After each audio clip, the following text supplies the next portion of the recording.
All right, so the third type of electoral system is mixed, which is what Russia uses now. It's what Mexico uses.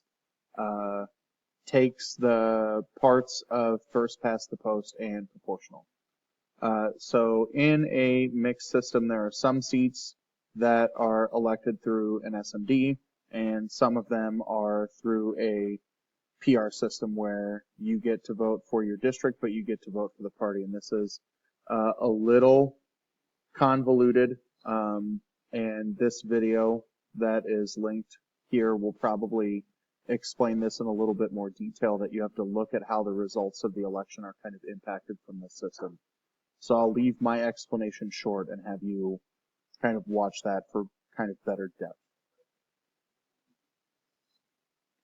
When we talk about types of elections, clearly the most predictable one that we think of, that we tend to associate with the word elections, is the way we choose our public officials, right? The way we select people for public office.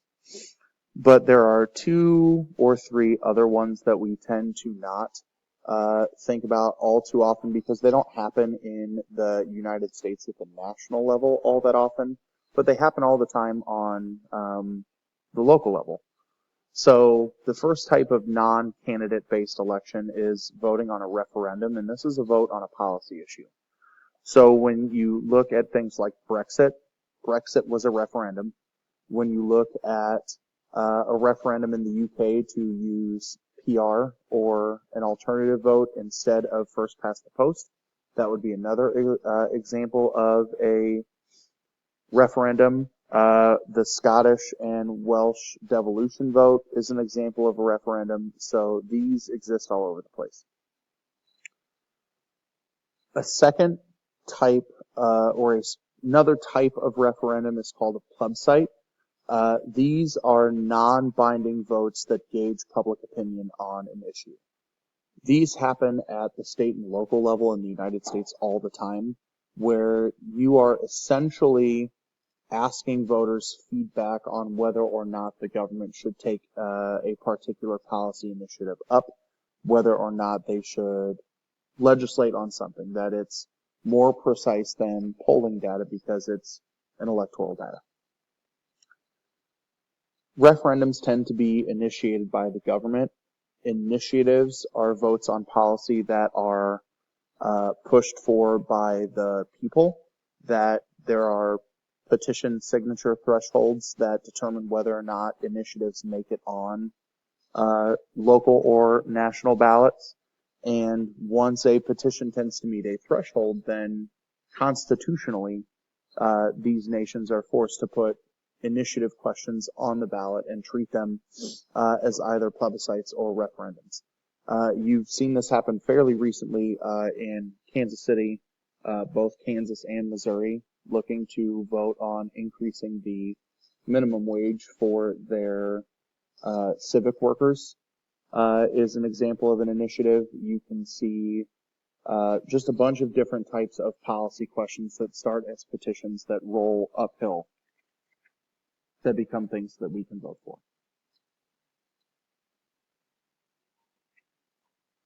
The last big bulk of this is talking about linkage institutions, and we discussed these a little bit last semester in AP Gov. The goal of anything that is designated as a linkage institution is to create a connection between the government and its citizens. And there are 3 examples of linkage institutions that we'll talk about over the next couple of slides. Those would be political parties, interest groups, and the media. The big thing that I can tell you about linkage institutions is that the larger a population in a nation, the more complex the government tends to be in what it needs to do to make policy. So if those 2 things are true, large population, complex ways of making policy, then it's only more likely for a large number of linkage institutions to exist.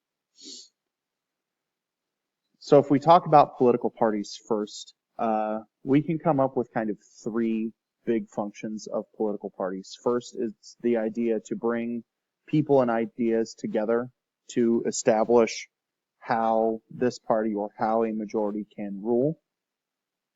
The second, and probably the most important for a relatively educated to mildly uneducated political populace, is that it gives labels. That way, if a population is not fully in tune with everything that a party believes, but they know that they lean more for one party than another, then that gives them instructions on which candidates to vote for.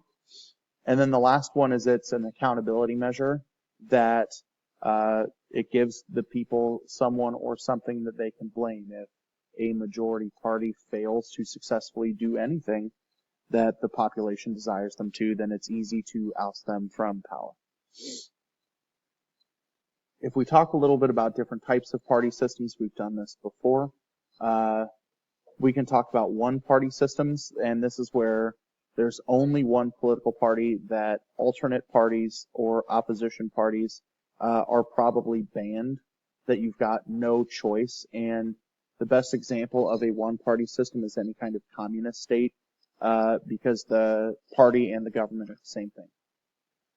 The second is one-party dominant.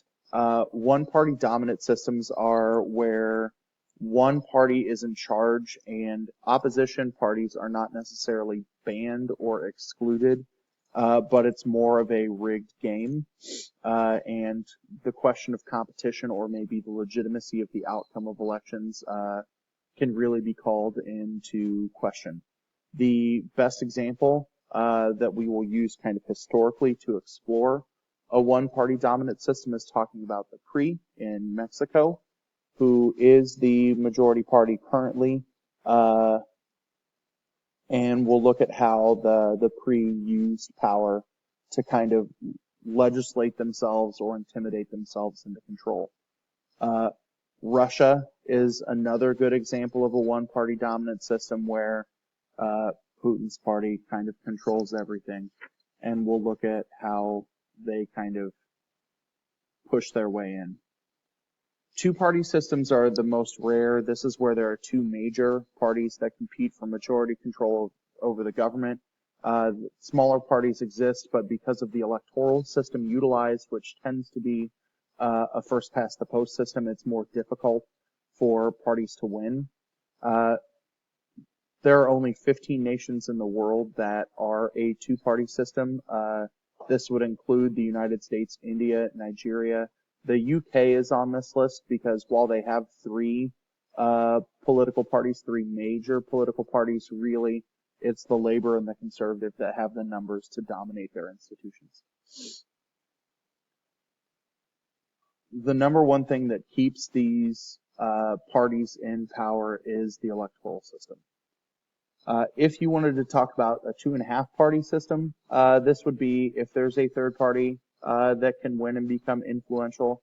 And we would make the argument that, you know, the UK definitely treads on both sides of the line between 2-party and a 2.5 party system.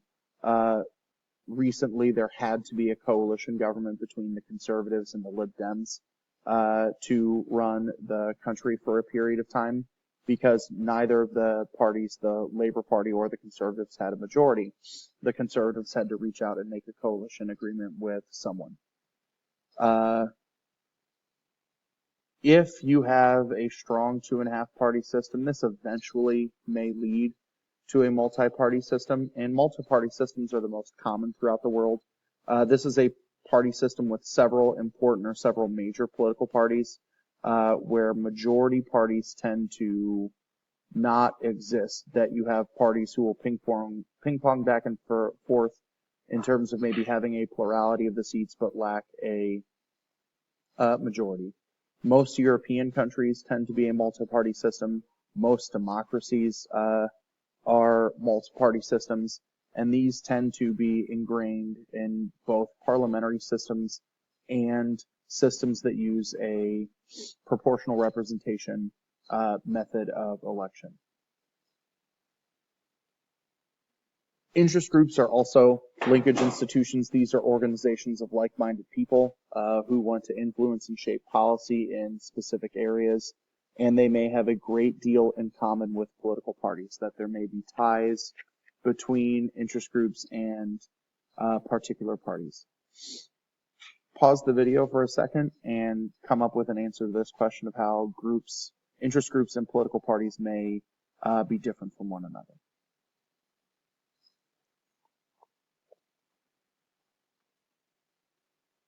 Here are my two big differences between parties and interest groups. Parties primarily gain their influence through the electoral process. They run candidates. You can vote for a labor candidate, a socialist candidate, a candidate from the PRI or from the PRD or from United Russia. That these parties have candidates that run or stand for office. And interest groups will often support some of those candidates but don't have a candidate of their own. The other difference is the size of the base. Parties tend to have larger numbers of supporters because they support a larger spectrum of policies. And since interest groups tend to be more doctrinaire, like smaller political parties, they will tie themselves to a party who strongly supports their side of an issue. Finally, interest groups are questionable in terms of how influential they may or may not be based on the type of political system that exists. If you are in an authoritarian system, these groups tend to not be very independent of or from the government. A good example of this would be China. There are interest groups that exist in China, but the interest groups are only tied to the Communist Party or can only exist because the Communist Party allows them to and controls them. In authoritarian systems, these are used to kind of extend the party's influence beyond their membership to shape the views of citizens. So these interest groups can be propaganda-ish organizations, and then they can be used as what's called or referred to as a transmission belt, which will convey the interest of the membership to what the party elite may or may not need to know. In democracies, interest groups clearly function differently, and they can be tied to one of two different types of structures.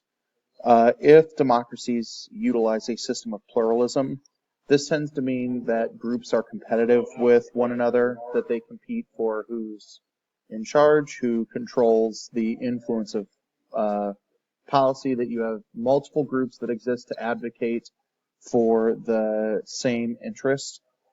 Membership in these groups is voluntary and probably limited, and these groups create their own agenda, raise their own funds. They have a loose organizational structure, and there's a clear separation between interest groups and the government. The alternate system is a system of corporatism, where there tend to be far fewer groups, that instead of having 5 groups that advocate for labor rights or gun rights or environmental issues, that you tend to have one group that is the voice for each interest sector, like a labor union, an agricultural group, that there tends to be a monopoly on the interest that is both approved by the state and sometimes protected by the state. There are 2 types of corporatist systems. A system of state corporatism is where the state or the government determines what groups are brought in, what groups are invited to the table, what groups can access or influence the levers of power. Neo-corporatist systems are where interest groups kind of take the lead and dominate the state, that the interest groups are in charge of policy making, that they are more influential on the process than governmental institutions itself. If we wanted to place these systems on a spectrum, as you move from center to left, groups have less autonomy. As you move from center to right, they tend to have more autonomy. So if you're looking at interest groups as kind of transmission belts, these tend to be the least autonomous groups because it's propaganda spread from the party to the interest group, and then information spread from the group to the party, but not necessarily in a way to try and influence the party. Corporatism is mixed based on the system. And then finally, pluralist interest group systems tend to be the most autonomous. The last thing I'll tell you in this lecture is make sure you're reading reading number 6, and feel free to ask me